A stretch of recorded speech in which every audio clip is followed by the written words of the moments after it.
Welcome back. It is time to continue our NCAA football win total series, and we're still in the Sun Belt. We are now on to Georgia Southern.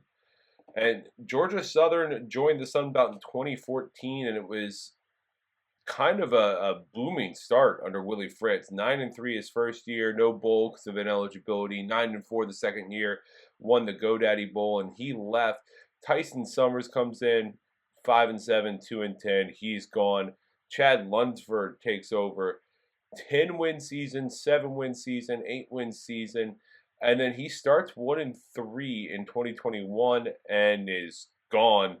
And they end up finishing 3-9. Clay Helton takes over 6-7 both years with a bowl loss. We look at 2023 though, and things started pretty good for Georgia Southern. They won against the Citadel and UAB, lost to Wisconsin on the road, beat Ball State and Coastal Carolina, lost to James Madison, and then beat Louisiana Monroe and Georgia State. And then the wheels kind of fell off. They lost by 21 to Texas State on the road. They lost by 5 at Marshall on the road. They lost by 3 at home to Old Dominion. And then they got destroyed 55-27 to App State.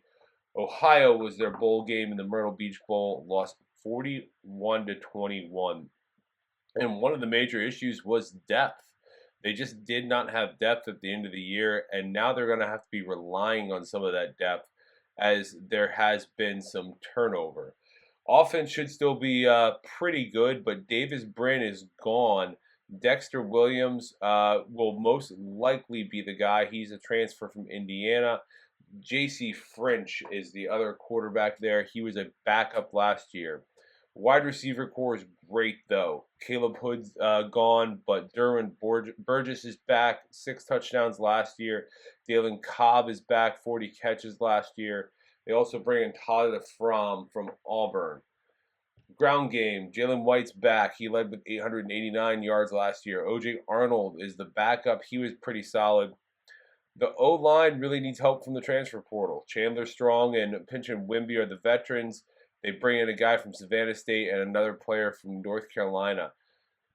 Defense returns with a ton of production and ton of depth. This is the only area that they do have depth, but they have to be better.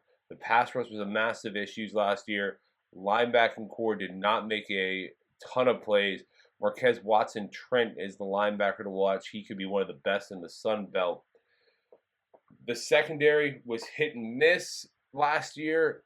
Tyrell Davis, Mark Stampley, and TJ Smith had 173 tackles. They're good tacklers, but they don't create turnovers.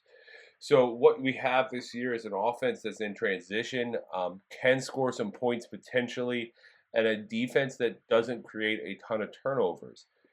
What's helped Georgia Southern the last 2 years has been the non-conference play. They've been 3-5 in conference both the last 2 years, and they've won 3 non-conference games.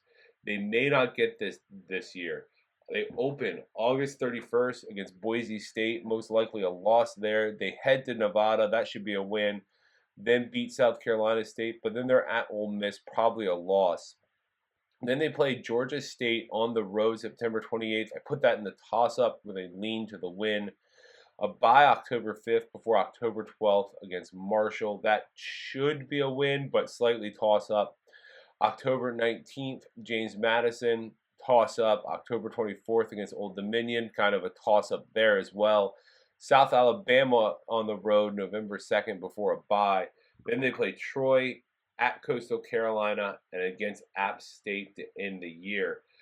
And really, this could be a rough season for Georgia Southern. I can see 3-5 in conference again, but that's probably only with 2 wins out of conference, places them right at 5 wins. Win total set at 5.5 everywhere, favored to the under except for one place. We're going to hit that one place. Caesars has the under at -115 on both sides, over and under -115. We're going to go ahead and play the under 5.5 for Georgia Southern there.